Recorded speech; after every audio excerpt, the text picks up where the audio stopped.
semuanya, apa kabar kalian? Terima kasih masih terus mengikuti renungan harian dari Kak Masta. Hari ini judulnya Misteri Kelahiran Yesus. Membaca kisah Natal tidaklah semudah yang kita duga. Kalau kita membacanya mulai dari Matius 1:18, baru saja satu ayat kita baca sudah timbul tanda tanya. Di situ tertulis, pada waktu Maria ibunya bertunangan dengan Yusuf, ternyata dia mengandung dari Roh Kudus sebelum mereka hidup sebagai suami istri. Apa itu ya mengandung dari Roh Kudus? Kita pernah mendengar istilah bayi tabung, cloning dan sebagainya. Namun mengandung dari Roh Kudus. Barang siapa yang mau mencari tahu lebih banyak tentang hal itu dari Alkitab akan kecewa adik-adik. Kenapa? Karena di seluruh Alkitab hal ini hanya ditulis di Matius 1 dan Lukas 1. Apa yang ditulis di situ pun bukan penjelasan. Alkitab tidak pernah memberi uraian biologis tentang bagaimana Maria mengandung. Yang terdapat dalam Matius 1 dan Lukas 1 adalah pemberitaan bahwa Allah menjelma menjadi manusia. Dan untuk maksud itu, Allah memakai seorang wanita biasa di Nazaret sebagai saluran penjelmaannya. Bagaimana hal itu bisa terjadi? Tidaklah dijelaskan kepada kita. Peristiwa penjelmaan Allah adalah suatu misteri. Mungkin itulah sebabnya kitab Markus dan Yohanes sama sekali tidak menulis tentang kisah Natal dalam Injil mereka. Kalau begitu, apa yang kita lakukan terhadap misteri ini? Suatu misteri yang tidak terpecahkan biasanya dipetieskan atau ditutup-tutupi. Itukah yang kita perbuat terhadap misteri kelahiran Yesus? Bukan. Justru misteri itu telah dibakukan, ditetapkan gereja dalam pengakuan iman rasuli adik-adik.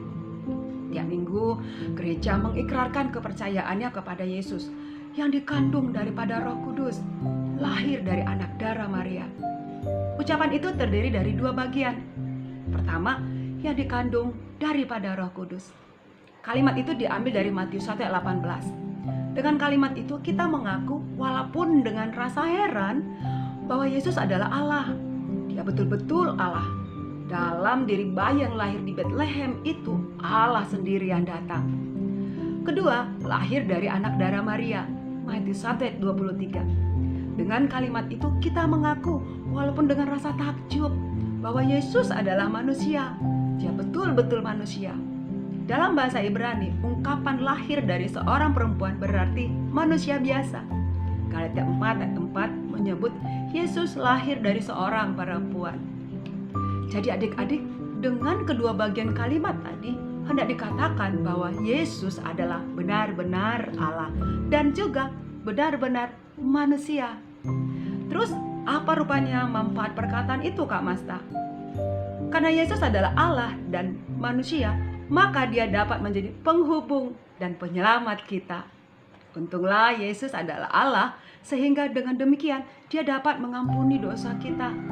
Untunglah Yesus pun adalah manusia, sehingga dengan demikian dia dapat menggantikan kita di kayu salib dalam menerima hukuman dosa. Kalau enggak, ya kita yang seharusnya disalibkan. Memang kisah ini adalah suatu misteri, namun misteri yang menggembirakan. Memang misteri ini tidak dapat kita pahami dan mengerti, tetapi syukurlah misteri ini dapat kita percayai dan kagumi. Demikian renungan Kak Masta, kita berdoa.